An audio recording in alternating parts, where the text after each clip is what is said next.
Assalamualaikum warahmatullahi wabarakatuh. Kembali lagi di pelajaran bahasa Indonesia. Bagaimana kabarnya hari ini? Semoga kalian tetap sehat dan jangan lupa gunakan masker ketika keluar rumah, mencuci tangan dan menjauhi kerumunan. Hari ini kita akan belajar tentang bab surat. Sebelumnya kalian telah belajar tentang fabel. Bagaimana? Ada yang masih ingat tentang fabel? Kalau masih lupa, baca-baca lagi materi di pertemuan yang telah kalian lewati ya. Baik, untuk mengawali pembelajaran hari ini, mari kita awali dengan mengucapkan Bismillahirrahmanirrahim bersama-sama. Silahkan dibuka buku paket halaman 243. Surat dibagi menjadi dua bagian atau dua jenis ya. Yang pertama yaitu surat pribadi dan yang kedua adalah surat dinas. Surat pribadi adalah bentuk komunikasi tulis atau surat menyurat yang dilakukan oleh seorang kepada orang lain sebagai pribadi, bukan sebagai wakil atau urusan yang berkaitan dengan kelembagaan, kedinasan, atau resmi. Di Indonesia, menulis surat pribadi sebenarnya lebih sulit karena perlu memperhatikan hal-hal di luar aturan kebahasaan bahasa Indonesia. Jika bahasa dalam surat resmi lebih baku dan jelas polanya, maka tidak demikian dengan surat pribadi. Dalam surat pribadi ini ada hal yang perlu diperhatikan, yaitu tata etika atau sopan santun. Khususnya jika kamu menulis kepada orang yang lebih dewasa atau orang yang baru saja kamu kenal. Agar kamu mengetahui bagaimana surat pribadi, perhatikan surat pribadi di bawah ini. Jayapura, 12 November 2015. Salam sayang untuk Bunda. Bunda, Edo merindukan Bunda. Sudah seminggu Edo di Bandung untuk mengikuti Jambore UKS. Di sini Edo tinggal di asrama bersama teman-teman dari seluruh Indonesia. Edo senang belajar dan berteman dengan mereka. Bapak dan ibu instruktur sangat ramah dan baik. Edo mendapatkan banyak ilmu dari mereka. Meskipun Edo bahagia di sini, Edo tetap merindukan Bunda. Rindu masakan Bunda. Apalagi ada kabar pelatihan UKS diperpanjang hingga 3 hari. Tetapi Bunda tidak usah khawatir. Edo akan baik-baik saja di sini. Terima kasih sudah mengizinkan Edo mengikuti pelatihan ini. Edo akan segera pulang. Buah hati Bunda, Edo. Nah, di sini merupakan surat yang ditulis Edo kepada bundanya. Yaitu dia memberikan kabar bahwa dia sangat senang sekali mengikuti Jambore UKS dan juga kegiatannya diperpanjang menjadi 3 hari. Edo menulis surat karena sangat rindu sekali kepada bundanya. Nah, dalam bahasa surat ini yaitu menggunakan bahasa sehari-hari dengan memperhatikan etika atau sopan santun karena Edo menulis surat untuk bundanya. Bagaimana? Kalian sudah paham?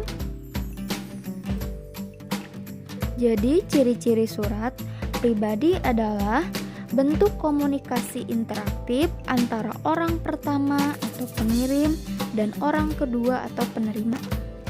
Tadi siapa pengirimnya? Ya, yaitu Edo. Kemudian penerimanya siapa? Bunda. Jadi komunikasi interaktif. Komunikasi adalah merupakan kegiatan untuk saling berbicara.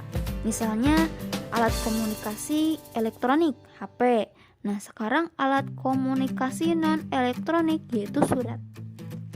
Yang kedua, surat pribadi berisi unsur tanggal surat, alamat surat, pembuka surat, pendahuluan, isi dan penutup surat, serta nama pengirim surat atau juga tanda tangan. Tadi ada ya.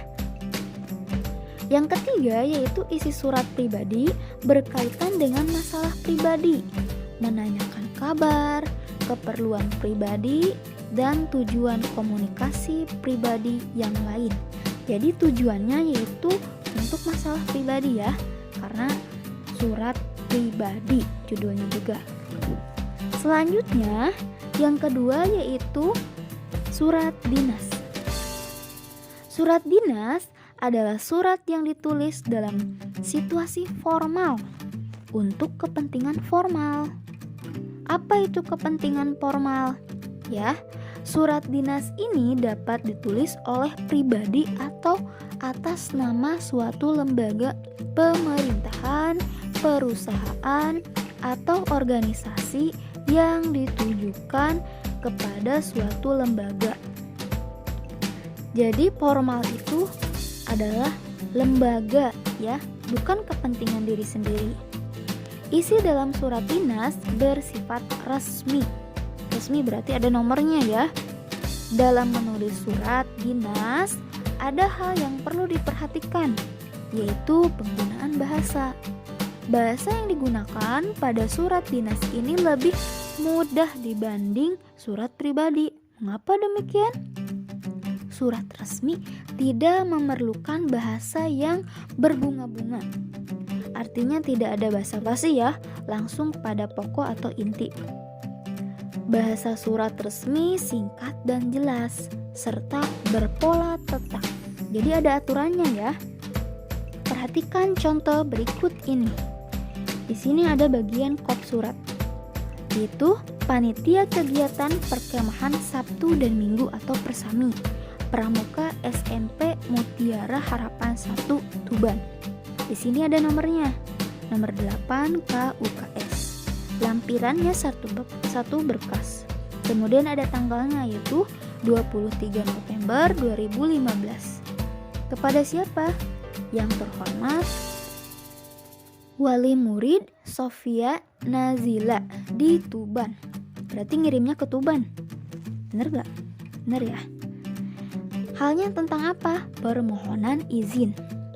Dengan hormat, dalam rangka upaya untuk lebih mengenal lingkungan pantai dan membantu pelestarian lingkungan, Pramuka SMP Mutiara Harapan 1 akan mengadakan perkemahan Sabtu dan Minggu pada tanggal 5 sampai dengan 6 Desember 2015 di kawasan Pantai Kelapa, Tuban. Oleh karena itu, kami memohon kepada Bapak atau Ibu untuk mengizinkan putra-putrinya mengikuti kegiatan persami tersebut. Sebagai bahan pertimbangan kami lampirkan jadwal kegiatan. Terima kasih atas perhatian dan izin Bapak dan Ibu. Mengetahui Kepala Sekolah Imam Mustaqim MPD. Hormat kami Ketua Panitia Rozik Ahmad Zaini. Nah, ini merupakan contoh surat dinas. Bagaimana ya bahasanya? Bahasanya sangat formal sekali dengan format. Kemudian ada tanda tangan kepala sekolahnya juga. Ya. Ada kop suratnya juga, ada nomornya. Beda dengan surat pribadi. Lalu apa sih ciri-cirinya? Surat dinas berisi tentang keperluan kedinasan yang bersifat resmi.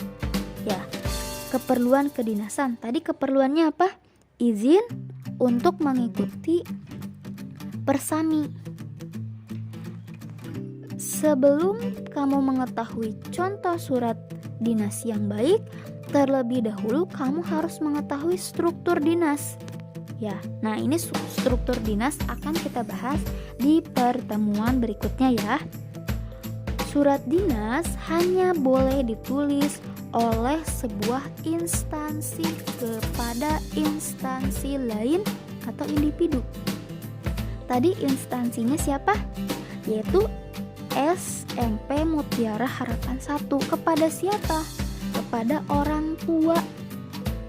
Ya, orang tua atau wali murid Sofia. Seseorang atas nama individu tidak diperbolehkan menulis surat dinas. Jadi tidak boleh mengatasnamakan diri sendiri. Oleh sebab itu, pada surat dinas ada kepala surat dan nomor surat ya. Yang membedakan yaitu kepala suratnya ya, yang kotak bagian atas. Nah, itu merupakan kepala surat. Isi surat dinas berkaitan dengan topik kedinasan. Misalnya, undangan rapat, permohonan maaf suatu instansi kepada orang, instansi, perusahaan, lamaran pekerjaan, surat permintaan izin tidak masuk, izin menggunakan tempat, dan sebagainya. Nah, ini merupakan ciri-ciri dari surat dinas. Bagaimana? Apakah kalian sudah paham ciri-ciri surat pribadi dan surat dinas? Apabila masih belum paham, silahkan tanyakan di grup Bahasa Indonesia. Demikian materi untuk hari ini. Mari kita tutup dengan mengucapkan Alhamdulillahirrabbilalamin. Wassalamualaikum warahmatullahi wabarakatuh.